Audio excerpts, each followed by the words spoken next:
Are you always coming up with ideas? Do you marvel at successful business owners? Do you hate being told what to do? Ever take things apart just to see how they work? Are you a dreamer? If you've answered yes to any of these questions, this podcast is for you. Welcome to the Entrepreneurial Enclave with Kevin Wortham, the podcast that focuses on building, maintaining, pivoting, planning, and investing in you, the entrepreneur. But first, a word from our sponsor. Pro Tapes and Specialties is the world leader in tape manufacturing and specialty conversion with over 40 years of experience. In addition to our pro brand of high-quality specialty adhesive tapes, we provide contract converting services that help improve your profitability, streamline your supply chain, and reduce inventory cost. We offer the most complete range of converting capabilities in the industry, such as cloth tape, double-coated tape, specialty tape, paper tape, masking tape, vinyl tape, carton sealing tape, adhesive transfer tape, duct tape, foam tape, electrical tape, filament tape, foil tape, reflective tape. And the tape just keeps on rolling. Visit us online today at www.protapes.com or call us at 800-345-0234. Pro Tapes, it's just how we roll. Welcome to another fantastic episode of the Entrepreneur Enclave, Life's Coming Attraction. Man, I am your host, Kevin Wortham, and today, man, we are just going to rock and roll. I've got my dear brother who's going to share, enlighten, inspire, encourage us to just do better, do different, and do more. Brother Butch, Ulysses, Butch Slaughter, welcome to the program, my brother. How are you? I'm doing extremely well, man. It's good to be here with you in this space. Yes. I am honored to be here in this community and with, me and you, we go a ways back. And it just feels good to be here. Thank you for having me. Absolutely. So one of the things about the podcast, man, is I like to interview entrepreneurs where they're in various stages in their life, in their career. And I give them time on this platform to really talk about who they are, the whole entrepreneur experience, and what made them such.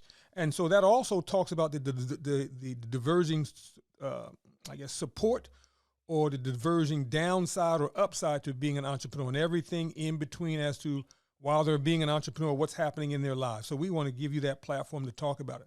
I think you and I met about, 20 years ago? It was closer to 25. Wow. Since you round up, it's almost 30. Oh. Yeah, man, we met back in 1995. Wow, because I think I remember you had a magazine. You were working on a magazine, and that's how I met you. Wow. Yep. We met at the Philadelphia Housing Authority. Yes. Both of us were sitting there talking to a guy named Rob Bell. And, yes. You were doing your entrepreneur piece. Yes. I should be able to call the name of it. Well, no, we sat right there. So at that time, I was working as a consultant for a company called Nifty. Nifty. Yes, the National Foundation for Teaching Entrepreneurship. We were out of New York City, but I was trying to establish a base in Philadelphia. And so I was just trying to meet and greet as many people that would help me establish such a program in Philadelphia. Yes, Nifty.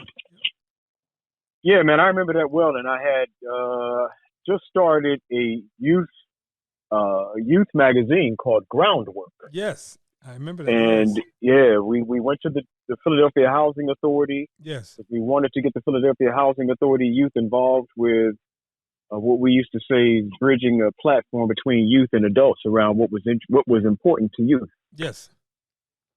So, man, wow, 30 years ago, wow. Yeah, so we twice what we used to be. Yeah. So, because I know from there, you went on to have incubator space. I remember hanging out with you in incubator space, and then subsequently, you and I became real good friends. Man, I used to hang out with you in Chester, PA, in Philadelphia. Oh, those crazy nights, but never clearer was a brother of your caliber that had the entrepreneurial vision, man. You were determined to be successful. And brother, I am so proud of you, the ups and downs, and I know what it means to be an entrepreneur. So what is and who is Butch Slaughter or Ulysses Slaughter, right? Well, just for people to get clarity around this whole name thing, Yes. I was very into the idea of being Butch Slaughter for a very long time. I'm originally from Chicago, and that was my nickname, Yes. Butch. My father's name was Ulysses. Yes. He passed away 10 years ago, and I despised that name. I despised that man. Maybe we'll get into that a little later. So I didn't like the name Ulysses. Yes. But quite frankly, Kevin, Ulysses is reclaiming my name is part of my entrepreneurial journey. Okay. Because I think we start out with a name. You got to have a name, something that you call yourself and something that people call you. Yes. And people were calling me Butch, and Butch was a resentful kind of name in a way, man. Okay. So Ulysses is part of what I would like to call my heroic brand. Okay. Ulysses is part of my Odyssey. Ulysses is part of my journey and reclaiming and discovering and all of that. And man, if that's not the entrepreneurial way of life, I don't know what is. Reclaiming, redefining, reestablishing, all of that stuff is part of the entrepreneur's life. Rebranding, all of that stuff, man. Yes. And so my work is around creating messages and methods for people to become, we say, the best that they can. Yes. But I'd like to say it's really about people discovering the best that they can be. And that's an ongoing journey, man. And so that's who I am for the most part. Wow. What brought you from Chicago to Philadelphia? The Navy. I decided to join the Navy. And again, this kind of makes sense. A guy named Ulysses would be part of the Navy and get on some water. I didn't spend a whole lot of time on water, but Ulysses belongs in the Navy if he's going to be in the military, not the Army. Okay. And so I joined the Navy in 1990, came to Philadelphia from Chicago. I served as a Navy journalist and public relations specialist for almost 6 years in the Navy. And I tell you, it was one of the best decisions of my life, one of the best experiences of my life. And I still use all of what I learned during my time in the Navy in the work that I do today. And more than anything, man, it is the military bearing. Okay. That's something that we talk about in the Navy. It's that discipline that is so crucial to me as an entrepreneur. Now, would you encourage other young men and women to take the same path that you in terms of considering the military? It really is about the individual, man. Okay. You know, it's hard to answer that question for everyone because I never thought that I would be there. Yes. And so it really is about whether or not the individual and the service opportunity are mutually beneficial. Okay. I think that you can give something and you can get something. And in life, reciprocity for me is crucial. Okay. There has to be mutual benefit. Yes. You're going to give some and you're going to get some. And so as far as making that decision is concerned, you got to make that decision based on reciprocity. Okay. But a young person at 18, 19, do they understand reciprocity? Are they prepared to do that, or they're looking at service as a way out?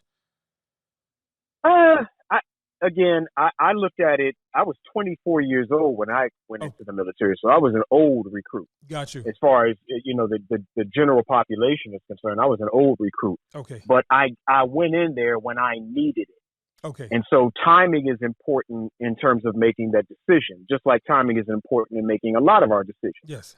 So I don't think that anybody should choose anything based on trying to find a way out. Okay. I don't know that that's good. I think if you're trying to expand who you are, yes, if you're trying to grow, that's when you make decisions, not when you're trying to run away from something, because some things need to be confronted. Okay. So here you are, you finish your tour of duty, so to speak, and you are in Philadelphia. And you've got this journalistic background, and you said, man, I am going to jump on these shores and I'm going to start Groundworks. That's correct. Wow. And that's exactly what that became. The name, when I look back at it, man, again, almost 30 years ago, Kevin, Yes. we were doing the groundwork. We were on the ground trying to make things happen. And this is really pre-internet stuff, Yeah. man. This is pre-cell phone stuff Yes. we're talking about. Yes. You and I go that far back. Please don't To scare when- me. And I'm just telling the folks that Yeah. I want to put this in perspective for them, Yes. which is the name of another one of my magazines that I did when I was in Chester. Yes. But the groundwork of really digging in to the soil of young people and issues Yes. is what that's what I was concerned with. I wanted to Yes. do what I could to help young people express what was going on in their world from their perspective, Yes. and be prepared to move into adulthood. So it was like a rites of passage for many of the young people. Man, I see some of my students Yes. today doing some incredible stuff in media, Okay. and I'm proud of Yes. my role. They did what they did mostly on their own, Yes. but I know that I had a role in directing them in that way. Absolutely. One of the things that I find interesting now that we look back over the years, that was for you, and to use your word, that was groundbreaking. And I mean, I sit back and I'm saying, wow, how were we able to accomplish so much with no cell phone or intermittent cell phone, because the bills were so high at that time, and certainly no internet. Wow. You know, Yeah. I remember my children, my students, yes. introducing me to Google. I Wow. didn't know what the hell Google was, Kevin. Yeah. I remember sitting there looking at the internet, and they were talking about pulling images off the internet to put in the publication, and I was Yes. like, yeah, okay, whatever. Okay. And it was a real learning opportunity for me as well. So again, it was a mutual benefit between me and these young people Yes. that helped us to create something incredible. Now, I want to jump into a more sensitive side, and you and I, we've talked about it. And if it's too sensitive, we won't talk about it. But I noticed on Facebook this morning there's a lovely picture of a woman. So I assume that's your mother. Yes, that is my mother. Yep. And you often spoke of your mother. And so how do you continue to remember your mother and all the work that you do? So this kind of goes back to the whole thing of the name, talking Yes. about Ulysses and Butch. Yes. And then actually I have to throw Slaughter in there too, because the whole name thing for me, man, as a representation of Yes. who I am and the work that I would do, it was always crucial, and it became more crucial. Now, my mother's name is Clarice, Yes. which means clarity, light and clarity. Yes. And my father shot and killed my mother when I was 12 years old growing up in Chicago. Oh, wow. And I was a witness to it. Yes. And so I wound up becoming the chief witness against my father at the age of 12 Wow. back in 1978. And it took me a long time to figure out how to live with that. Yes. How do I live with the fact that my father shot and killed my mother and that I was there when it happened? Yes. And so the story of it, to me, is crucial, because behind the name is a story. Yes. And we know how important stories are, man. You can make up a really bad story for yourself and live that out, Yes. or you can make up a really powerful story for yourself and live that out. Yes. And for a long time, as Butch Slaughter, I lived out a far more mediocre, far more victim-oriented existence in life. And my business and my work was impacted by that. Yes. And so back in 2010, more than 10 years ago, a little more than 10 years ago, I decided that something needed to change with me and my father. My mother was gone. I knew my father was still alive. I had actually written a book about my father called Dear Daddy, I Hate You, Letters to My Mother's Killer. Yes. I wrote that book back in 2006, 2007. And I was really on this thing, Kevin, of expressing myself as a hater. Yes. Now, the name Ulysses, when it's translated, in some areas, it is translated as he who hates or the hater. And so it all made sense to me. Again, I'm playing with these names and these stories. But ultimately, Clarice won out. Yes. My mother used to always tell me, I would never be old enough to fight my father. She said, if you're going to do anything, I need you to be a better man. Yes. And it wasn't a comparative statement that she was making, be better than him. She meant be better than that kind of person. Yes. And so it was that motivation that ultimately had me go back, reconnect with my father, reconcile with my father, and start to move my life in a different direction. And my family had suffered as a result of my thinking. All of my relationships had suffered. Yes. My business stuff had suffered. And when I decided to make that crucial change, and I want to be very clear, it wasn't easy. And I know people struggle with this idea of forgiveness and reconciliation. So I want to say, no, it wasn't easy. Yes. But for me, the decision was worthwhile because it has me on an entirely different trajectory now. Awesome. As I'm listening to you share that incredible story, man, I'm thinking, how do we begin to unpack such a dialogue, such a conversation? And I only can imagine what you were going through, the back and forth as to right, wrong, do I do this correctly? In that immediate process of you saying to yourself, I need to reconcile, what were some of the challenges on the outside? Meaning, how was your business suffering? Was it not on path as to what you had visioned, or it just was not making the correct steps that you thought your business should be making? Well, business is as much, if not more, about the people that you are serving, customers and clients. It's Okay. as much, if not more, about them as it is about you as a business owner. I mean, what is business without customers and clients? True. And I don't want to sound sterile, Yes. but business is about optimal transactions.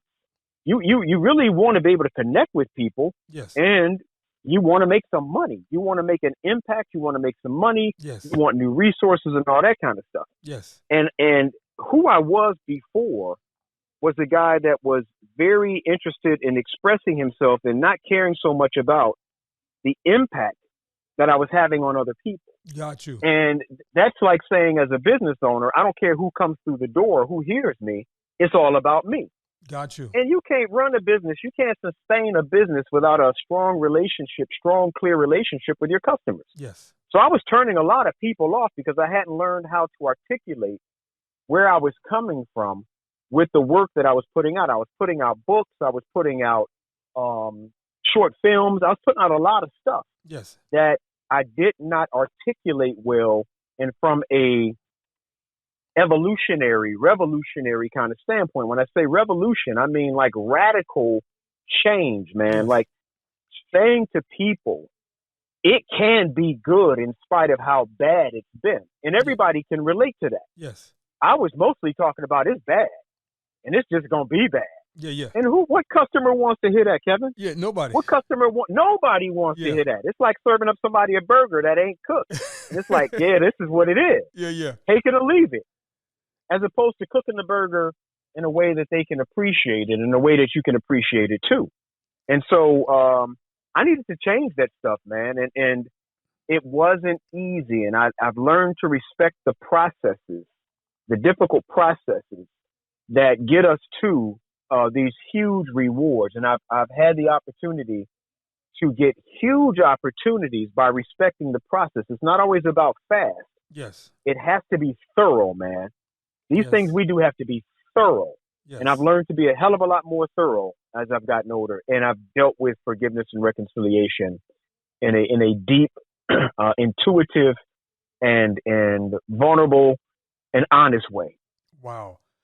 Now, when did the process begin? When you and I met, were you in the process now of uncovering who you were and pulling back some of the layers, or we were just, happy-go-lucky, guys? I think we were mostly happy-go-lucky guys, man. Gotcha. Again, if I say I'm just 30 years old. Yes. When we meet, I'm 56 now, man. Yes.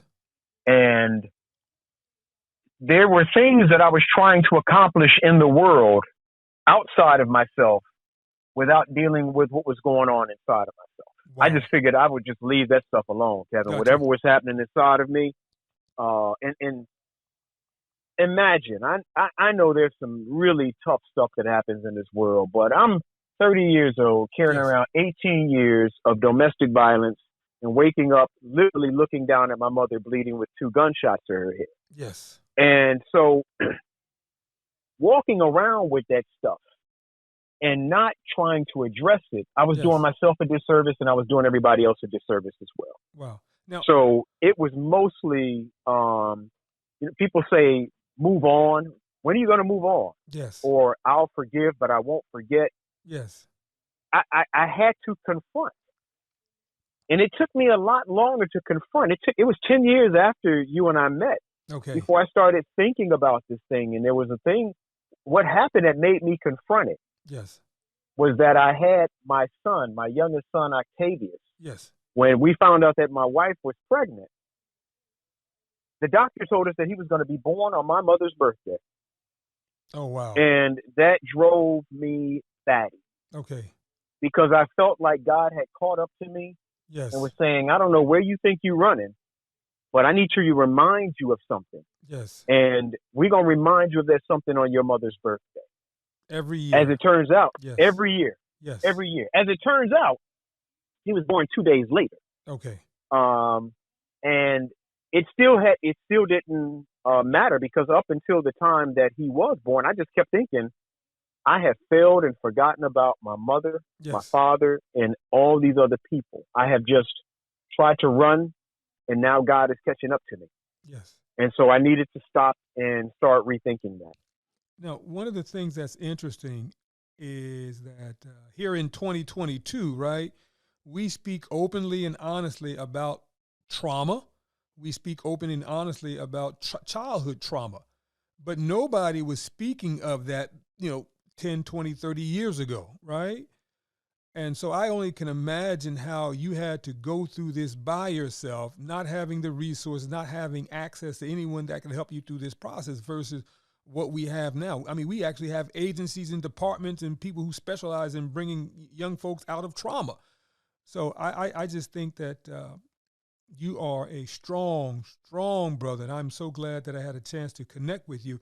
And so that's why your work that you do and the revolutionizing and identifying who you are and taking us through that process, man, because I know there were many nights where you were by yourself going through reclaiming who you were versus young folks now who just don't have the strength, but they have the resources, but still can't make that transition. So again, I just thank you, man. So when you decide that you're going to move forward, you're going to identify the trauma and you're going to start to pull away the levels of just what you thought was failure, what was the first levels that you begin to pull away from? I think I had to allow myself to remember and feel things. And again, Okay. this is just my process. Yeah. People always think that there's some one size fits all process. So I'm Yes. talking about me. At some point, I want to talk about this idea of trauma. I talk about trauma a lot, and I think trauma is a huge opportunity for growth. Yes. And I'm not wishing trauma on anybody, Yes. but I will say that trauma is a huge opportunity for growth, and everybody is going to experience some kind of trauma. It's part of life, Yes. big, small. It's big and small based on the person who experiences it, right? Absolutely. Yes. So my process involved me. I'm a writer. I do some filmmaking. It involved me writing. It involved me reflecting as deeply as I could about what happened. And that's how my mind works. That's how my heart works. That's how my soul works. And Yes. so I had to do a lot of writing, digging, journaling. And I decided after some, probably 10 years, 15 Yes. years, I decided to call my father. Okay.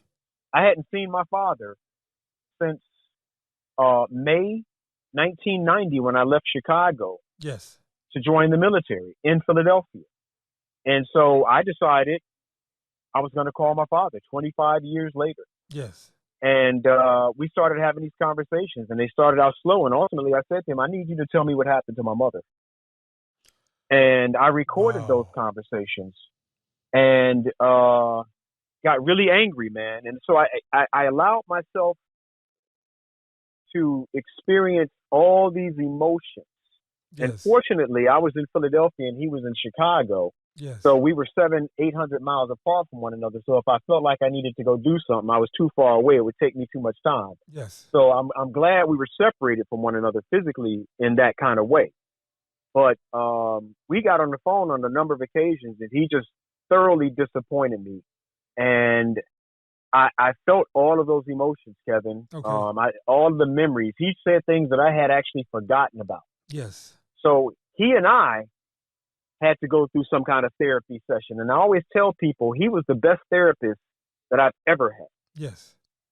Because he was the person that I was struggling with. Yes. And we didn't need a mediator. We needed somehow to stay connected and to feel obligated in this process. So it was tough, brother. I can imagine, but I'm saying, how do you stay connected when someone is constantly throughout the conversation disappointing you? How do you do that? What was the obligation that he had to you and you had to him? I think I always use the term liberation, and Yes. I think about this from a personal standpoint. I think in terms of our soul's liberation, and I know that we were not alone. I am a deep believer in God, and I know God was always there, the third party, and I know my mom was even there.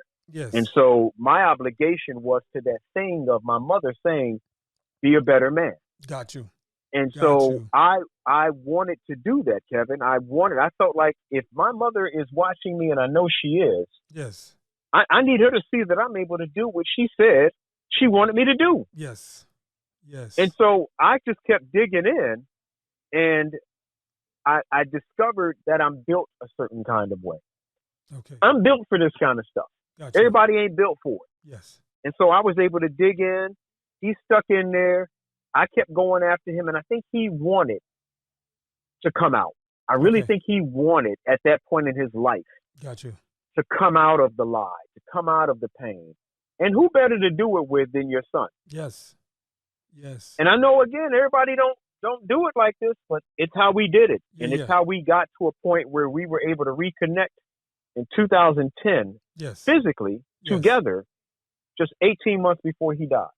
Now, how was that connection, man? I mean, how did you orchestrate that connection? You said, Dad, I think we've done enough cleaning that we can meet face to face. How did that go about, man? Well, the how it happened really was that I used to do domestic violence workshops. Yes. And in 2010, I remember I was in a place called Oconomowoc, Wisconsin. Okay. And somebody asked me, my father only spent 39 months in prison. Yes. And somebody asked me, why did he spend such little time in prison? And they were saying, that just doesn't sound right. What was he charged with? And I didn't know what he was charged with. Yes. I had no idea. And so I called Cook County's circuit court and asked them if they still had the documentation. Yes. This was in 2010. I asked them if they still had the documentation to a 1978 trial. Yes. And they said, we do. We keep that stuff. Wow. I was shocked, Kevin. Okay. I was shocked. So I drove from Philadelphia to Chicago in December, a couple of days after my birthday, Yes. in this huge snowstorm, and I picked up this box that had all of the documentation in it from that trial. Everything that I said as a little boy, and I still have lots of that stuff today. Yes. I took pictures of that stuff. I put my hands, Kevin, on the original police report. Yes. And back then, people would do carbons. I don't know if they still do carbons, but it was a 3-carbon thing. Yes. White, pink, and yellow. Okay. And the pink sheet that police officer filled out right there in my house Yes. was in there. And I'm reading all this stuff, and I got so pissed off, man, Yes. looking at this stuff. And I just decided I'm in Chicago. I'm going by my father's house, which I had done on a regular basis. Yes. I'm going to drive by this dude's house, and I'm going to stare at the house just like I used to. Well, this time I went by the house, and he was actually standing there. Wow. And I thought, this could not be more perfect opportunity for a murder. Yes. It's time for me to do the unthinkable. Yes. And I sat there and I thought about it and I thought about it. Finally, I asked someone to go in and get my father. Yes. He came out and he started walking toward me, and I just had what I tell people was a moment of clarity. Yes. And I felt like my mother was there, and all the hurt that I wanted to impose on him, Yes. just it went away. And I got in the car and I drove away. And I called him later and I told him if he and I ever had an opportunity to do anything together again as father and son, that he would have to start doing domestic violence workshops with me. Yes. That wherever I went, he would have to go. Yes. And he said, okay. And I'm like, no way. You're a liar. You're not going to do it. You're just not going to do it. Yes. And I started calling all kind of people. I wound up calling and writing to the Dr. Phil show. Yes. And the Dr. Phil show reached out to my father, and they were able to convince him to get on the phone in his hospital room. Yes. While I was sitting on stage with Dr. Phil in January 2011, me and my father had this conversation mediated by Dr. Phil. Wow. And when it was over, I went back to my father in June of 2011, 33 years Yes. to the date, June 25th, 2011, 33 years to the date of my mother's death. And I took him to the cemetery. He had never been to the cemetery where my mother is buried. Wow. So I took him there, and that was the beginning. That was the new beginning for us. Okay. He had less than a year to live after that. Wow. Now, I'm at this point, man. I'm trying to do my best with this podcast, but man, I don't. So, you so eloquently call your father your father. Why at that point? Why did you still call your father your father? Because he did not deserve that moniker. Why did you hold him in such high regards, or still address him in such high regards?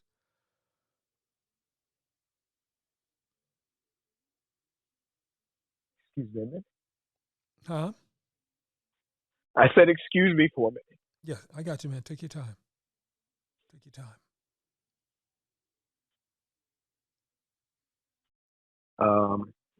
There's a book by a guy named Joseph Campbell.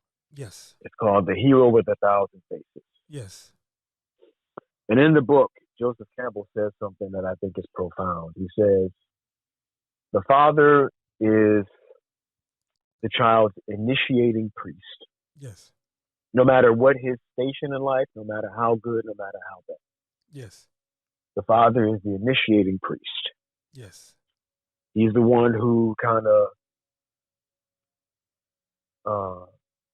directs and influence the child into whatever the child is going to be. Yes. And so my father, for all that he did it to me in a particular kind of way. Yes. When I think of the term father, I think of it more as a verb than a noun. Okay. My father fathered me in a particular kind of way. And for me to become who I would become, Kevin, he had to be my father. Yes. And so when I tell people that I honor him, it doesn't mean that I like what he did. Yes. When I say even that my father was my hero at the end of his life, yes. It doesn't mean I like the idea that he killed my mother. Understood. My father could have hidden from me and ran from me until the day he died. Yes. And when I finally caught up to my father, he came out, and in the last 18 months of his life, yes, he helped me to believe in the idea of forgiveness and reconciliation. Yes. And I'm not sitting here talking to you like this right now, yes, were it not for him. yes, The other opportunities that I've had since he passed, I wouldn't have had them if yes. it wasn't for him. Because I didn't believe in that stuff. I just believed in, forget about it. Move on. Yeah. Stuff happens. Yeah. Don't try to fix anything. Don't try to heal. Yes. Don't try to repair with that person. Just move on. Yes. And I know you can't do it with everybody. I feel like I got real lucky. I feel like God was good to me. Yes. I feel like God was good to my father. I feel like God was good. And my father is critical Yes. in who I've become. So I can't denounce my father wholly. I can talk about some of the things that he did, Yes. but ultimately, as my initiating priest, he set me on a path toward greatness, man. Yes. Yes. You know, I'm sitting here and I'm using this equipment to record you. And when I asked that question about the moniker of your father that you continue to show and share with others, you know, I was starting to swell up, and I'm starting to swell up again, man. I mean, I just thank you, man. You are my hero, bro. Because oftentimes, you know, we see on social media women who talk about the trauma they faced when they had to share their stories of losing a loved one, of a child. And you see women talking about the trauma and reconciling. But you don't see men talking, or very few times do you see men confronting the challenges that beset them for dealing with their own trauma. And so you are my hero, brother. Man, I can't even imagine. And I'm so grateful for our friendship, and just you sharing that story has taken me and my level of understanding for you and a level of appreciation to a level that you can't even imagine, man. So thank you. Thank you. I appreciate it, man. Yeah, I don't even know where to go with the next question. So at some point you're doing the journaling, right? You're collecting all the notes from your journals. Do you ever say, I can birth this into a book? Yeah, absolutely. I think it was at that point, man, where I started thinking in terms of, there are other people out here Yes. that are struggling, and I can be of service to them by doing this. Yes. I can create something, and I was still not quite in the space of forgiveness and reconciliation. I was more in just the space of expressing instead of holding it in. Yes. That I could show people, I could be a model for what it means to at least let it out. Yes. And for me, I was letting it out like vomit. You know, I was letting it out. I didn't give I could care less. Yes. And that was the first part of it, though. I needed to be less concerned with making things feel good and nice versus being authentic in my letting it out. So my letting it out, it wasn't pretty. Yeah, yeah. You know, some of the things that I wrote and said, they're not pretty. Yeah, yeah. But they were real. They were true. And I'm not pardoning myself for the things that I say. I'm pardoning myself for saying what is true, because a lot of times people will say, I forgive you, and they don't mean it. Yes. They don't mean it. Sometimes you got to go through the hate to get to the love. Yes. You got to go through that tough stuff. So I was able to package it, and I was just talking about this book the other day, because before my father died, now this book is called Dear Daddy, Yes. I Hate You, Letters to My Mother's Killer. Yes. He wrote the foreword to a new version of the book. Wow. And, I mean, I'm just imagining, I remember sitting and watching him sign that book. Yes. And I need to go back to this stuff, man. I mean, this is, even as I'm talking to you now, I'm feeling like there's some things I need to go back to. There are things that have happened for me. Yes. Over the last 10 years that have been so fast. Yes. That I haven't had an opportunity to go back and repackage and reevaluate and distribute these things to other people so that I can help them. Yes. But, yeah, man, it became clear that I had something that other people could use, and that it wasn't just about me. Yeah. And so that's when I decided to put it in the book form. Yes. Wow, man, I am so glad that you did that. And I'm so glad that you are expressing your authentic self, man. And wow, you know, so I am like lost for words. And so it's almost like I'm turning the show over to you. Where do we go next? So your father passed away. What do you think you've accomplished everything that you needed to accomplish with him, or was there more discovery and more clarity that you needed in the bridging of that relationship? Well, I got what I could get from him Yes. while he was physically alive, and that Yes. was important. I needed me and him to see one another, and I think Yes. he needed to see me too. Yes. And I think my mother needed to see us like that, as Yes. opposed to going out like mortal enemies. Yes. And Because we were because blessed. because most times when that level of trauma happens, and I'm so grateful for your authentic self. A lot of times when trauma like that happens, like you said, people just see each other and they walk away vowing never to speak to that person for the rest of their lives. So I thank you, because I only can imagine I guess the courage you had to muster up every conversation just to have talks with your father about what went on. So thank you. Yeah, it wasn't easy, man. Yeah. And like I said, man, he lives in me as my Yes. mother does, Yes. and so I cannot totally discount the the blood, Yes. energy, the air that I Yes. breathe that is in part his. I can't do that, Yes. and I think that men choke up on situations like this. And this is not to put anybody down. Yes. That's what makes it hard for us to breathe, man, is that Yes. we don't express it. To express something is to let it out. Yes. It doesn't mean you're letting it go. It doesn't mean that you're forgetting about it. It gives you an opportunity to reflect on it. Let it out. Yes. Don't hold it in. Don't hold your breath. Let it out. Yes. And so connecting with my father gave me new insight on to who I was and who I could be. Yes. Man, I've done some incredible things, and I've got incredible things still left to do as a result Awesome. of working with my father. Awesome. One of the most recent things that I did, Kevin, coming out of Chicago into Philadelphia, I don't know that you are familiar with my work with the Philadelphia Move bombing.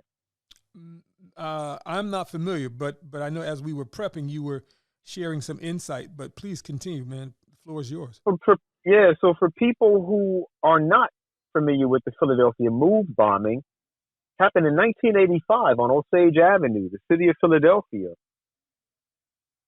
under what some people say was the leadership of a black mayor named Wilson Goode, the Philadelphia's first black mayor, dropped a C4 bomb on a row home at 6221 Osage Avenue in 1985, killed 11 innocent people, 5 children.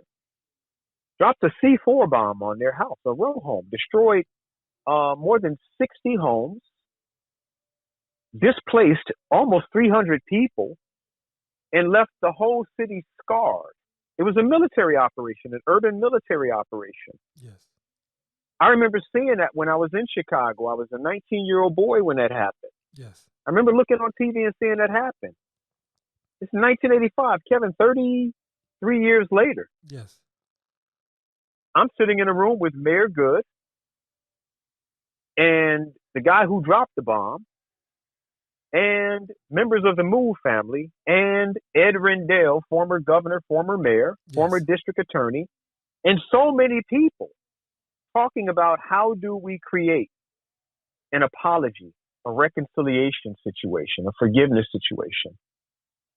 I wrote the first draft of the apology that Philadelphia City Council ultimately adopted in November 2020. Wow. I spent 2 years with Mayor Goode, and Mayor Goode texts me every morning, even now, Yes. to check on me. Wow. But if it weren't for my father, Yes. And my mother. I'm not doing that work because I could care less. The old Butch Slaughter Yes. wouldn't have cared about reconciliation and forgiveness. There's no role for me there. I Yes. didn't want to hear nothing about that. You killed 11 people. Yes. You did what? Ulysses Slaughter, on the other hand, a more compassionate, more humble, Yes. more available and accessible person, Yes. is able to sit in a room with people, no matter how nasty they have been or can be, Yes. and figure out how we can come to some mutual benefit that will have us living better lives. Wow. And that's what I was able to do there. Awesome. Awesome. And so who better than you and a person of what you've gone through than to sit down and be at the table to write this apology? But here's my question. Why did it take so long for the city to even think about an apology? Oh man, I mean that to me is a huge question. Yes. And I think we talked about trauma early on. Yes. I always talk about the number of people who see that or who saw that. Yes. The hundreds of thousands of people who even saw that on their TV, maybe millions, Yes. who are traumatized by that. Yes. It's almost like we get frozen, bruh. Yeah. I mean, everybody gets frozen around this thing. It's so unbelievable, unthinkable, unfathomable Yes. that who would do something like that? And so it's hard to react and come up with a solution when you're still trying to figure out what in the world happened. Yes. How is it that you all would do that? They fired 10,000 rounds into this home Wow. in less than 90 minutes, knowing that there were babies in this place. Yes. Wow. What kind of mentality? These are like police officers, and then the fire department set a fire, and they were told to let the fire burn, Yes. and the fire consumed 3 blocks, man. So it takes time for people to go. You figure it took me 33 years to get Yes. my father to my mother's gravesite, Yes. and I didn't know that was my responsibility. And it took 33 years for us to sit down at the table and begin to talk about how do we keep our foot on the gas and get Yes. an apology done. Yes. I know a lot of things were tried before I got into it, Yes. and those things were part of establishing an opportunity for me to push it further. Yes. But that kind of trauma, Kevin, it will freeze you and it will break most people. It's tough. Yeah. This is tough stuff, man. And Because as you're recalling and sharing the story, I'm trying to imagine in my mind what men would sit around a table under that level of leadership, knowingly, and who are considered experts, particularly in the police and the fire department side, and said, we're going to blow this whole block up because that's the only recourse that we have. Wow, that speaks volumes to where we are, because and we ultimately know some of the other challenges that were behind that. It was, we were black folk. absolutely, man. People say that would never happen. Yeah. That would never happen in Northeast Philadelphia. Never. Nobody would ever think about doing that in a white community. No, you would wait them And jokers so- out. If it took years, you would wait them out. Oh my goodness, man! You'd wait them out. Yep. And so the complexity Yes. of the trauma and the amount of people who are part of it Yes. makes a big difference also in the opportunity to break it. Yes. And we're talking about hundreds of people who were right there in that area, if not thousands, watching this thing. Yes. There are people all across Delaware County, where I am, that say that they can see the smoke coming up from West Philadelphia. Wow. This is horrible, man. Yes. Yes. This is horrible. But I'm the type of fool to believe Yeah. that we can pull something out of this. We Wow. got to pull something out of it. Yeah. We got to. Otherwise, we're going to keep going to hell. Yes. You know what I'm saying? That's where we're going. We're going to keep taking civilization straight to hell if we don't find a way to forgive. Yes. It ain't easy, but we got two options, up or down. Absolutely. You know, as you were saying, going to hell, what came across my mind was the George Floyd situation. Here we are during the pandemic, and we see this cop with his knee on this man's neck for over 9 minutes. Can he begin to reconcile and offer an apology? It's almost like America needs to apologize to us, and I think they've been trying to do that, over the past 400 years. I do too. Some great success, some failing success. But man, I think that people, if there was a national apologetic organization, man, they should have you at the forefront. And I only can say that because of the groundbreaking work that you had to do on self. Yes. You know? And I'm saying yes to the groundbreaking work, not so much that I should be at the table, and I appreciate that. Listen, man, you're my man, so no matter what, I'm gonna always put you out there as such, man. I would not say no to any opportunity where I felt like I could humbly contribute absolutely to an effort to make the world a better place. I would not say no. Absolutely. And I think about that 400 years, and I also think about the apology. I need to say this. Yes.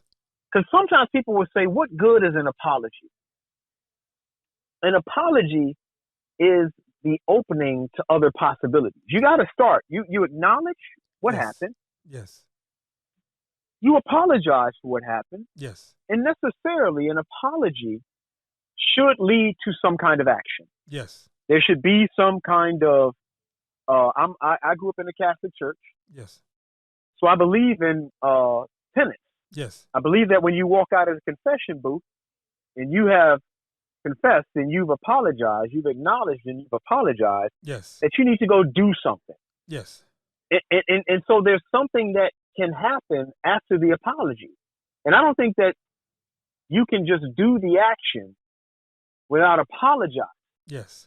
Some people would say, well, just do it. You don't have to apologize. No, there's something that makes us human. What makes us human is our empathy. Yes. Our ability to look at one another as self. To do unto your brother as you would have him do unto you, yes, or your sister. Yes. Now, and so we got to start with an apology, acknowledgement, apology, and then we get into the action. Now, let me ask a question. Do you think America has sufficiently apologized to us? And do you think that reparations represents the penance, so to speak? So let me first define this America thing. Yes. And I think that there are people out there who say that they are America. Everybody wants to be America, and everybody takes this more personally than they should. Yes. This America is an entity that has existed for a very long time. Yes. This ain't about just the people who are here right now saying, I'm an American and I shouldn't have to do anything. Yes. We know, Kevin, that there have been entrepreneurs who became entrepreneurs, became rich, yes, because of the theft yes, of their forefathers and mothers. Yes. So you ain't really no entrepreneur. You're a thief. Yeah. You're you know what you are in receipt of stolen goods and property and resources. That's what you are. Yeah, yeah. And you could, even if you went to school, you are still set up in such a way, yes, that many black folks will never be set up. Yes. And so, to be clear about the America thing, I don't want people thinking that we're just talking about now. We're talking about a past. And I think that you cannot deal with the future properly if you're not willing to look at the past. Absolutely. And there's never been a profit sharing. That's a good way to put it in an yes, entrepreneurial conversation. Yes. There hasn't been a profit sharing with the descendants of the people who Yes. put you in a position to be the global power that you are. Yes. There's been no profit, and it can be done. Yes. It can be done. And at the risk of saying black folks were here first, I'm gonna say black folks were here first and second, because the Native Americans are black folks. Yes. I hear a lot of people talking about BIPOC. I despise that term, but BIPOC, black and indigenous people of color, Yes. all of them are struggling, man. And this Yes. is the land that they either lived on or established for free. Yes. You got to give them something. Yes. They didn't get the 40 acres and a mule that Thaddeus Stevens said that they should get. Yes. You got to give them something. But I think that the cheaters, the liars, and the thieves understand that if we give them something, we're going to lose something. Yes. But if you want to be fair, you got to go back to the beginning. Yes. And you got to go back, and even if you weren't there, you got to go back to the beginning and say, this needs to be corrected. Yes. Wow. Now, so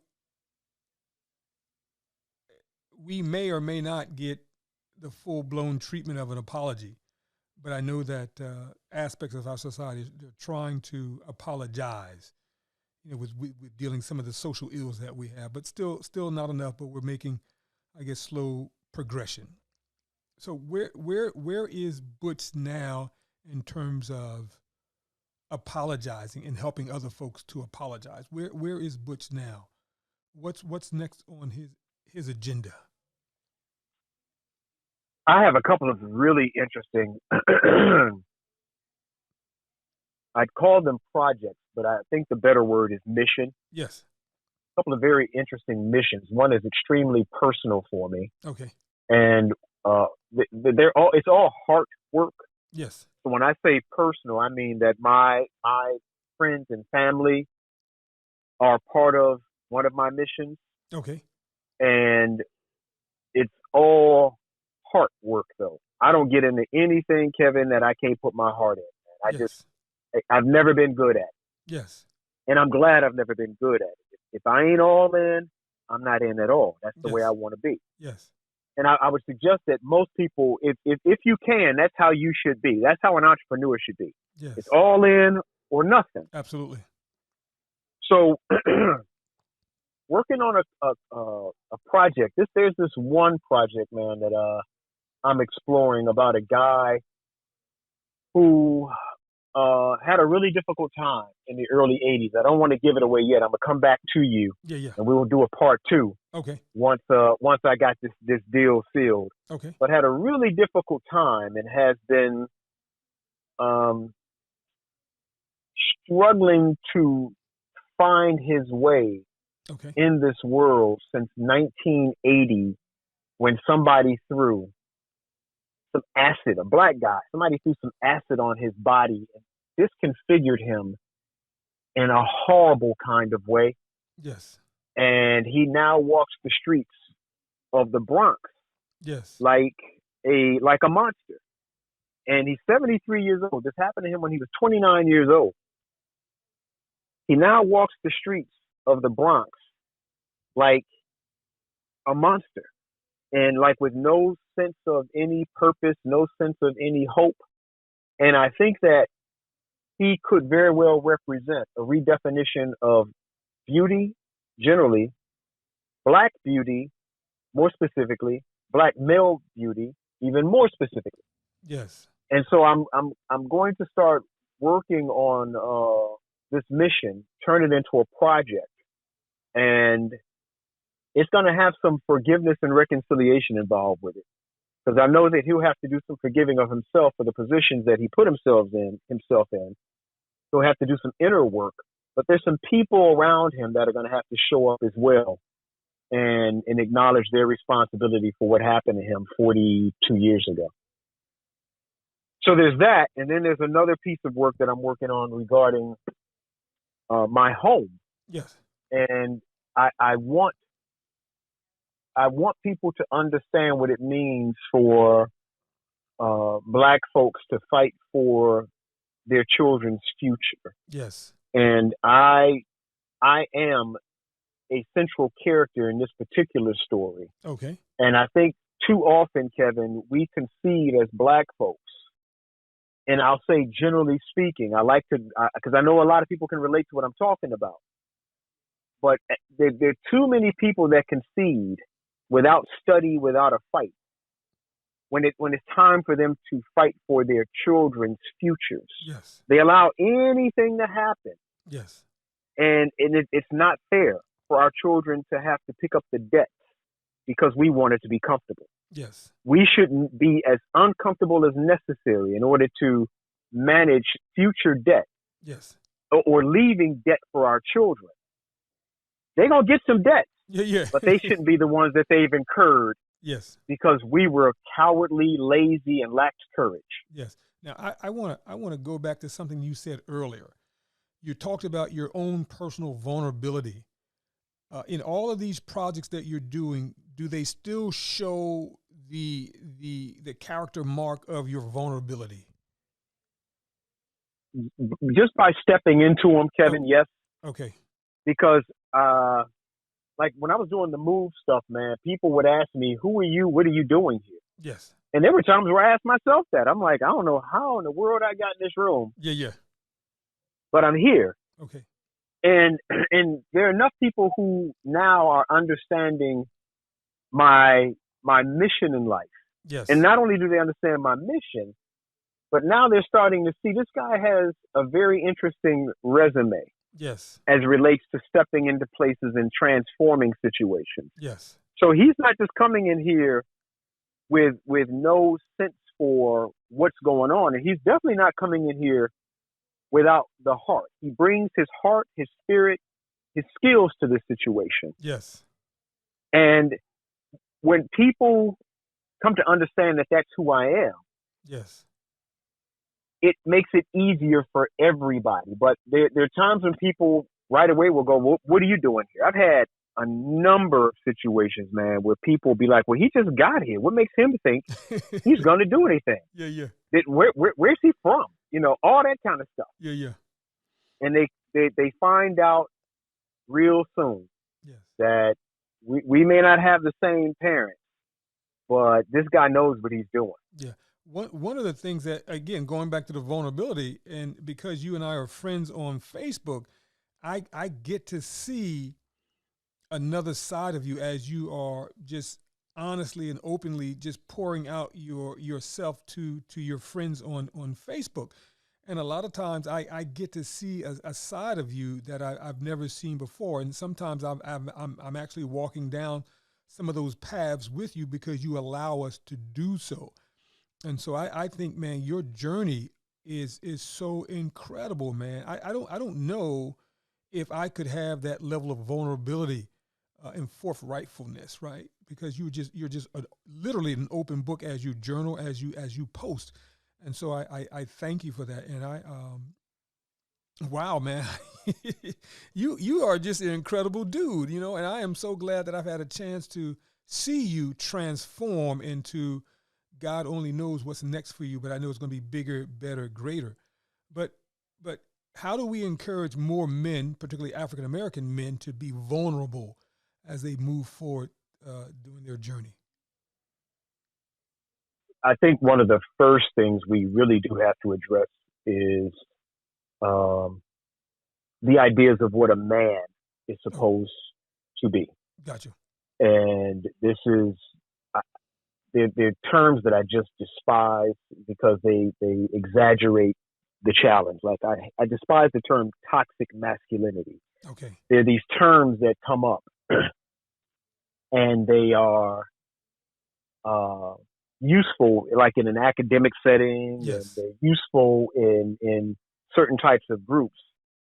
But they're not as useful in or patriarchy. That kind of stuff is useful. Yes. In some settings, but it's not generally useful for the everyday guy.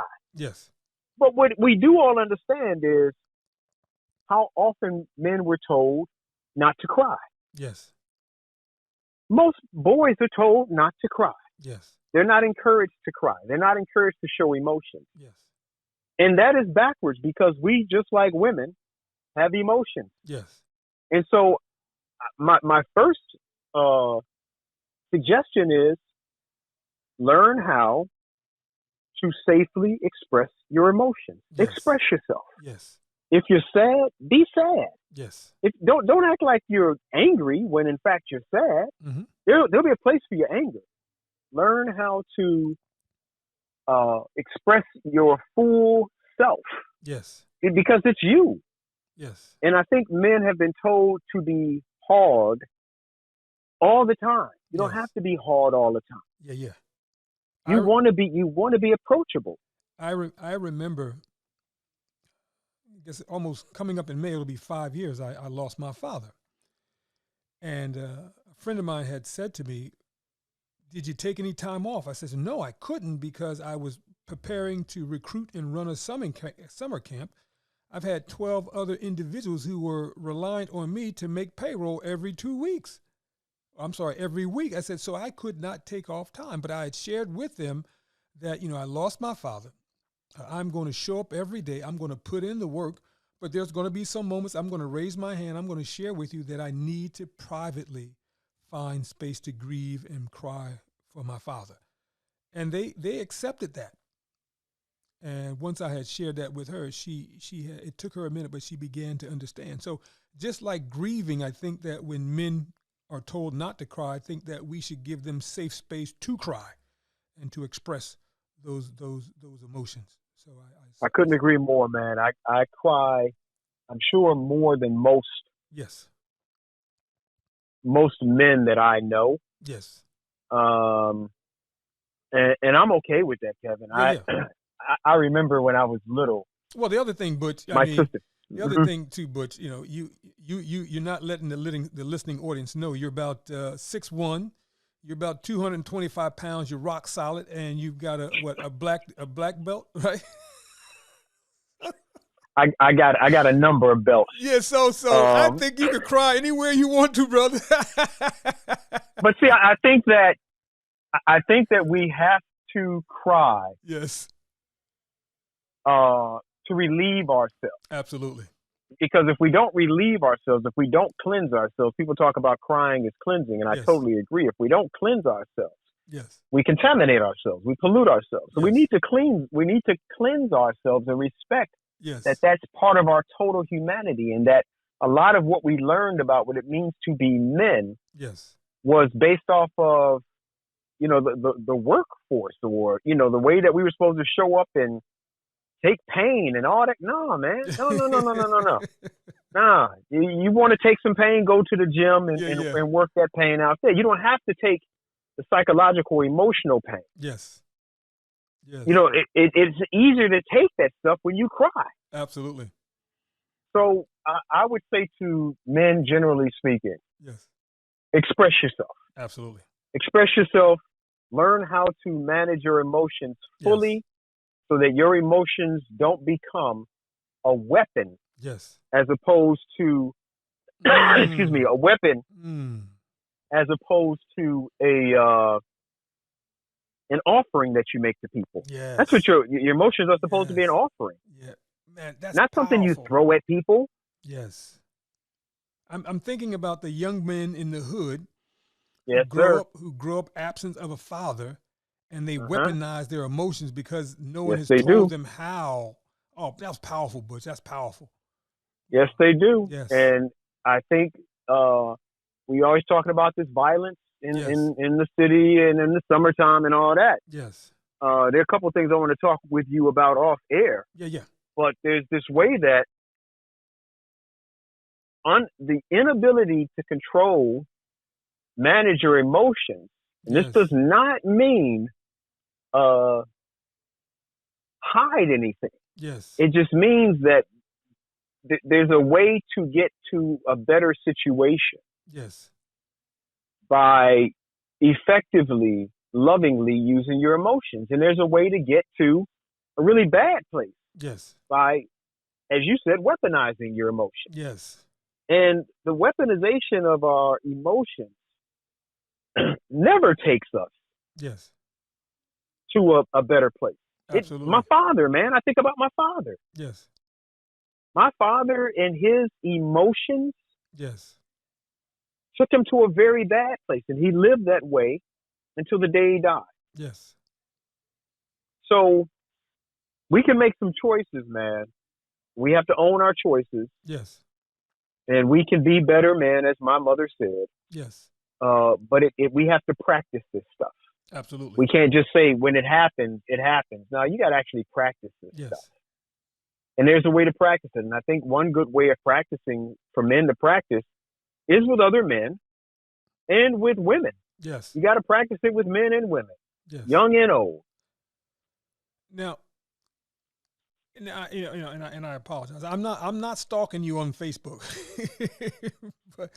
but one of the things that I found interesting was you started exploring and talking about your sexuality. What was going on with you at that time, bro?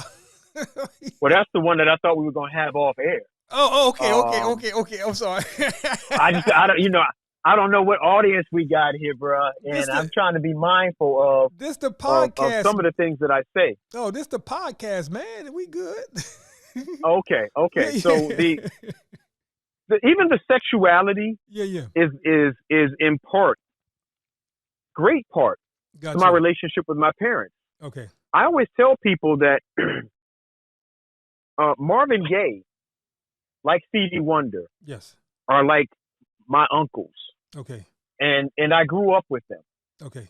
And the night my mother was killed, Kevin, I listened to Marvin Gaye's I Want You, his album called I Want You, over and over and over again. Okay. Now, for those of us who are listening and they remember the show Good Times, mm-hmm.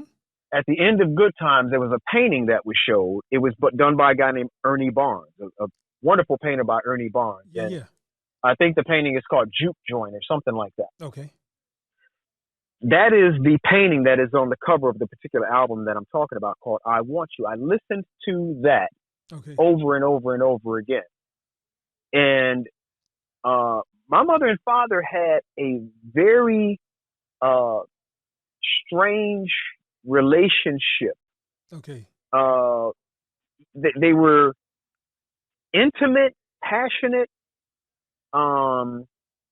sexual, and they could be extremely violent. Got you. So I saw this thing between them that would range from violent, yes, to intimate. It was like it looks crazy to me, Kevin. Yes. They'd be fighting one minute and in the bedroom the next minute. Got you. And so the Marvin Gaye thing, as I got older and I started to pay a lot more attention, Marvin Gaye had two songs that are crucial to me. He had a song earlier in his career called What's Going On? Mm-hmm. And it was a social song. Yes. He was asking the question, what's going on? What's happening in this world? Yes. And then a few years later, he came up with a song called Let's Get It On. Yes. So What's Going On and Let's Get It On represent two sides of the human experience for me. Okay. Let's Get It On is saying we need to love ourselves and be together and make love. Yes. And we also need to be concerned about what's going on in the world because those two things influence one another. What we do in the bedroom impacts what happens in the world. Yeah. What happens in the world influences how we behave in the bedroom. Absolutely. These things go hand in hand, and people are shy to talk about these types of things. And these are the types of things that you got to talk about. Yeah.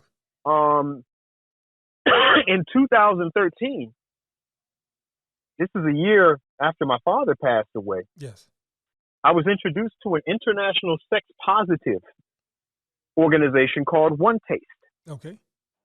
And One Taste practice, it was a sex positive community where people did all kind of stuff, Kevin. Okay. All kind of stuff with all kind of people. And I mean, all around the world. I was talking to people from all, I tell people that I would talk with Australia early in the morning and I'd go to sleep with San Francisco. And what I meant by that was I was hired by One Taste Yes. to manage sexual conflict resolution issues with their community members. Wow. So I would actually sometimes face to face Okay. talk with people who were struggling about how they were having sex. Now, this Wow. wasn't from a therapy standpoint. Yeah, This yeah. wasn't about, and I'm not saying that it didn't have anything to do with therapy, but we had rules in this community. Okay. And some people love to break the rules in sex. Okay. Some people like when other people break the rules, but there was always a challenge in this community. Yes. And it was my role as the director of the One Taste Reconciliation Council to sit and listen to people talk about what they were doing sexually that was impacting their relationships in other ways. Wow. And I mean, I had to deal with lots of different. I had to deal with the police sometimes. Okay. Last February, the FBI came to my door wanting to talk with me about this organization because the organization ultimately was being investigated by the FBI. Okay. Your listeners may be familiar with Jeffrey Epstein, Yeah. Yeah. and there's a way that this sometimes feels like it wasn't much different. Gotcha. There was not, at least from what I could see in the role that I was playing, ever anything with underage people. Yes. That never happened. Yes. But the international framework and apparatus that was One Taste certainly allowed people from different countries to show up in other countries, and I was not always clear about how they got there and what the circumstances were. Yes. I don't know that people were being trafficked or not. I don't know. Okay. What I do know is that I tell people that I don't care where you live. Desire is a common language among human beings. Absolutely. Yes. Desire is a common language, and along with desire, sexual desire being a common language, there's also the language of jealousy. There's the language of betrayal. There's all these other languages that fit in there. Yes. And so my job was to listen to people talk about what they wanted, what they didn't get, and how they gonna get what they want. Wow. Yeah, it was heavy, man. And so that preceded the move stuff that I did. So I've had some very interesting conflict resolution, forgiveness, reconciliation experiences. Wow. That's heavy. That was one of my favorite, I have to say. I can imagine. I can imagine. So what is next for Butch Slaughter or Ulysses Butch Slaughter? I really have to go back and revisit some of the things that I've already done. I think I'm at a good place in life right now where even as I'm talking to you, I'm thinking about the repackaging of a lot of things that I've done. Yes. Repurposing a lot of things that I've done, putting them in order that in such a way people can see the continuum of my work. Yes. I'd like to do some classes. I've been thinking about setting up some online classes on a number of things from forgiveness and reconciliation. I do have a website. It's ulyssesbutchslaughter.com. Yes. I'm actually working on a campaign, Kevin, that I think a lot of people are going to find very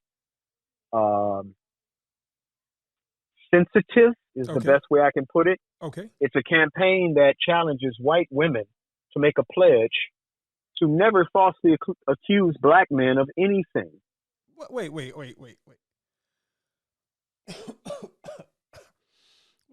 did that come from? Well, it comes from one of my personal experiences, man, a recent personal experience. Okay. And it also comes from, as a result of my recent personal experience, I've had to go back and take a look at how often white women have done this to black men. Yeah. And most people would know the story of Emmett Till. Yes. But not many people would know the story of, say, Anthony Broadwater, who just last year, November 2021, was relieved. That's not the word I'm looking for, but he was exonerated Yes. of a crime that he allegedly committed back in 1981 Mm-hmm. with an author whose name is Alice Sebold. Okay. Alice Sebold wrote a book called The Lovely Bones. I remember She wrote that. another book called Yes. Lucky. Yes. Well, one of those books is about him Okay. and him raping her. Wow. It never happened. Got you. Got you. He spent 16 years in prison. He Yes. was convicted of raping her. 16 years in prison. He Yes. spent 22 years as a sex offender. Wow. 38 years of his life, Kevin, was spent. 38 of his 63 years of life Wow. were spent under a lie. Wow. And then I started looking at other things. I looked at like little George Stinney. I think it was 1944, 41, 11 years before Emmett Till was killed. George Stinney was a 14-year-old boy, the youngest person in this country to ever be electrocuted, 14 years old. He was charged with killing 2 little white girls in South Carolina. And let the governor tell it, after he killed them, he raped them. It's a lie. Is that where the Green Mile came from? I don't know, man. Okay. I don't remember the Green Mile that well, but Yeah. I've just been looking at this stuff. Yeah. Kobe Bryant. I just came across the Kobe Bryant article, Yes. and I'm not saying anything regarding guilt or otherwise. Yes. What I am saying is that Kobe Bryant's situation was related to a white woman. Yep. And you know, I was just somebody just sent me a story today about a young man who was shot and killed last year because he was dating a white girl, mm-hmm. and the police came into the school, and I saw the video. They came into the school where he was and shot and killed him. Wow. The video is actually online. Okay. So all of these. No, what I wanted to say mm-hmm. was, as you were sharing those stories, I had to say, wow, that triggered my own experience, and I think one that you may not know of, but you're going to know some of the places. I'm teaching an adult entrepreneurial class in Chester one evening, and the class was doing so well. This was the last evening, and so they wanted to thank me. They knew that I smoked cigars, so they said, the following weekend, we're going to meet you in Philly at Mahogany's before it became Ashland, and we're going to have cigars. Mm-hmm. Mm-hmm. So my buddy and I, we drove up from Trenton down to Philadelphia, and I said to him, let's park around the corner and we'll walk on Sanford Street. At that time was the Black Cat to get some cigars. And we went to the next door to pick up some to have dinner. So as I'm waiting for him, he's coming out of the restroom. There's 3 Philadelphia cops are standing in the booth where we are. And it says, can we speak to you outside? I says, no problem. So here I am. I'm thinking that someone broke into my car, and this is why the cops want to speak with me. I pay the check. I walk downstairs. I immediately get thrown up against the wall, and they says, you are under arrest. And I'm saying, for what? I thought somebody broke into my car. He says, what are you talking about? Come to find out, the waitress in that restaurant where we just finished having lunch had called the police accusing me of sexually assaulting her a few weeks back. Wow. And so immediately I am thrown up against the wall. I'm thrown into handcuffs. And so my first thing was rage. And I'm saying to myself, I'm in shape. I think I can get 2 of these cops. I don't know about the third. And my partner is saying, Kevin, calm down. I got you. So as they're handcuffing me, he's taking my bag and all my cigar paraphernalia, and he's asking them, where am I going to be taken? They throw me in the back of the paddy wagon. It's dark, so you can't see anywhere that you're going. And so he has to run, get my car, and then he has to figure out where that they take me. So I can't even remember the precinct that they took me. And so I'm in this cell now, and the detective is reading the report, and he says there's something about this report that is not correct. He says, I normally don't do this. He says, but I wanted to come down and I wanted to speak to you myself. So here we are in the room. He's talking to me. He's asking me what I do. I said, I teach entrepreneurship. He says, then he says, how often are you down here? I said, I'm usually down here in Philadelphia once a month just to pick up cigars and to hang out with some friends. I said, this was my first time coming to that restaurant. I said, so what am I being accused of? She says that you are accused of jumping in the cab as she was getting off work one night. You had a beard and a goatee, similar to what she was describing, and you assaulted her. And I says, listen, I said, why would I want to do that? I said, I only come to Philadelphia once a month. And I said, I've got a list of 30 people that can provide you with an alibi. And I gave him every name and number verbatim. And he actually called every name and number just to check out my story. Wow. He says, I'm looking at how you move. I'm looking at your mannerisms. I'm looking at I'm listening to our conversation. He says, you don't fit the mold. He says, so I'm going to go out on a limb. And I had to come downstairs to find out who you were. And so after about 8 hours of being in the cell, he came down to talk to me. I was let go. He said, but had I not come down, you would have gone to the city holdup or city roundup, and I would have gone before the magistrate on Monday morning. And so when I got back to school on Monday, they said, Mr. Kevin, how was your weekend? I said, brothers, you don't want to know. Yeah, man. Yeah. So yeah. I certainly can relate to that and the anger that I felt. Now going back to your story, because I was not injured or hurt, the guy said I could press charges, I could sue, but he says, you're not going to get anything because nothing really happened to you. It was only a short period of time. You were inconvenienced, but not. So I understand, brother. And so for a while, man, white women, I was angry that they could just falsely walk around and just accuse you of anything. And it stuck. And I'm like, I am a living, breathing example of that. So I get it, but I'm sorry. And see, Kevin, I wouldn't know that if I hadn't brought this up. So I've been asking myself, how many people have had this experience? Yes. And I've talked to white women, some very well educated white women that said that is so insulting that you would do that. I mean, I'm bothered by you thinking about doing something like that. I said, well, I want you to understand. Yes. I'm asking them to make a pledge to never do it. Yes. I'm not saying, because I told her, I said, I'm going to be very clear about something, and you may not like this. Yes. But any white woman, anywhere, at any time, for any reason, could do it. Yes. It's true. They could. I'm not saying they will. Yes. But they could. And so what I'm saying to white women is make a pledge that you won't be one of them. Yes. And not only make a pledge, but I'm asking you to take a class or two about this.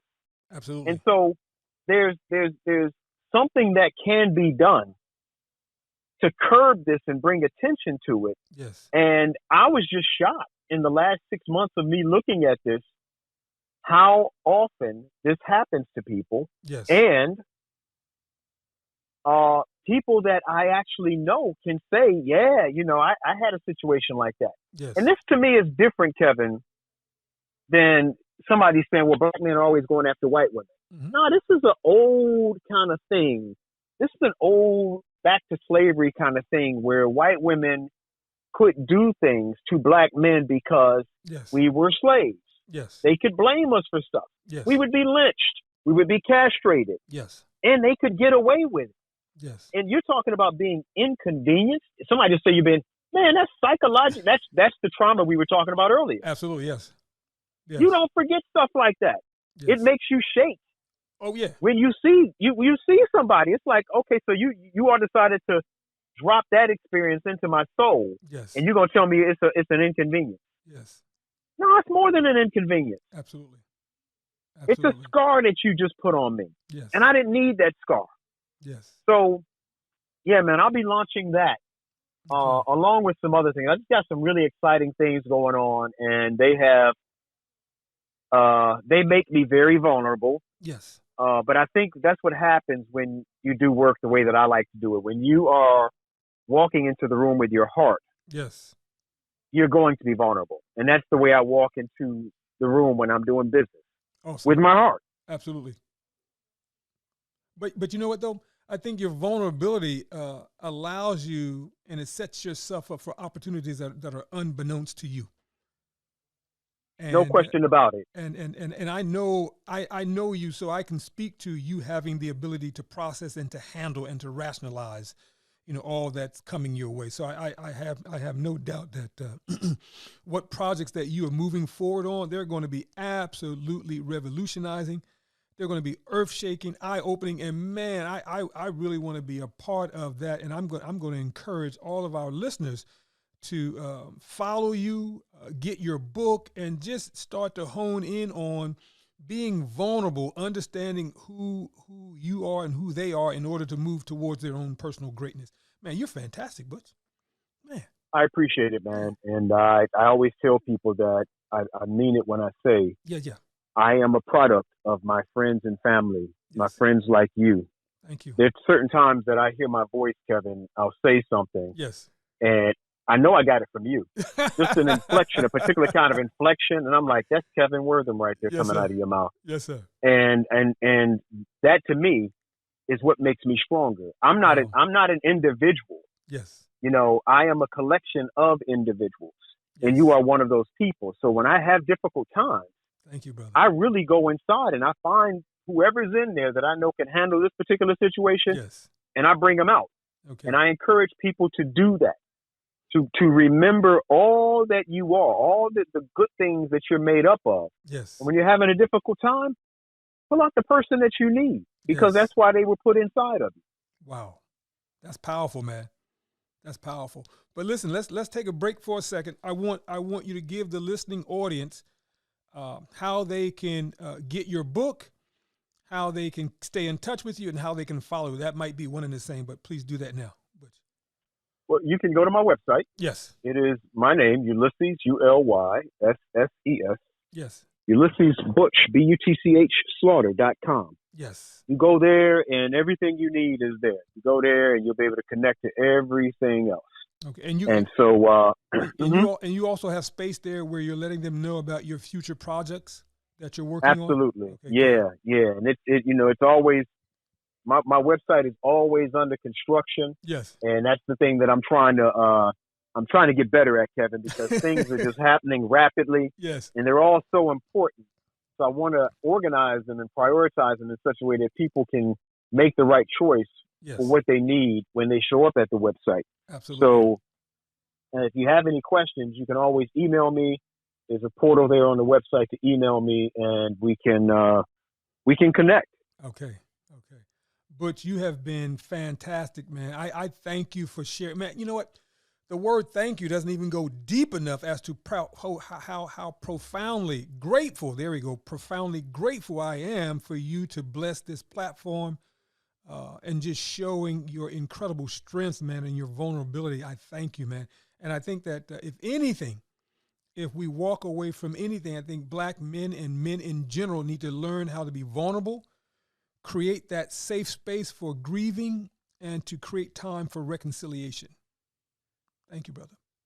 Well, if I had one last thing to say, man, I would just say that vulnerability is a strength. I think people keep looking at vulnerability as a weakness. Vulnerability is a way of connecting with people. And I'm not talking about being sloppy or reckless with how you show up to people. Yes.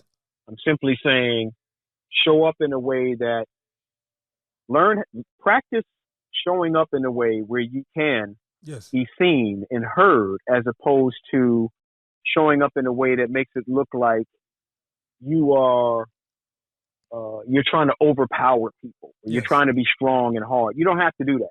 Yes. Vulnerability is a strength. Yes. Now, is there anything else you want to say before we end this episode, brother? The platform is yours. Man. I think I've said enough. And like I said, hopefully I will be allowed back on once I get a couple of these things going, because I'd love to share them with you. Yes. And so we can share them with your audience. Listen, man, you are always welcome. You are always just a phone call away, beloved. So you just have to call me, text me, and we'll make it happen. Even if it's in the midnight hour, I will jump up and we'll start recording, brother. And we can just roll and rock as long as you want, brother. Just keep taping it, you know? So I am. Thank you, man. Yeah, so I love you. I appreciate you, man. Continued work. Love you too, bro. Nothing but success, man. So let's you and I talk and text a little later on, man. Okay, brother. All right. Take good care. Yeah, thanks, man. All right. Bye-bye. That concludes another episode of The Entrepreneurial Enclave with Kevin Wortham, the podcast that focuses on building, maintaining, pivoting, planning, and investing in you, the entrepreneur. We hope you found this episode informative and enlightening. If you have any questions or comments about any of our episodes, please call 609-731-9311 or email kevin@minding-our-business.com. We look forward to joining us for our next one. Until next time.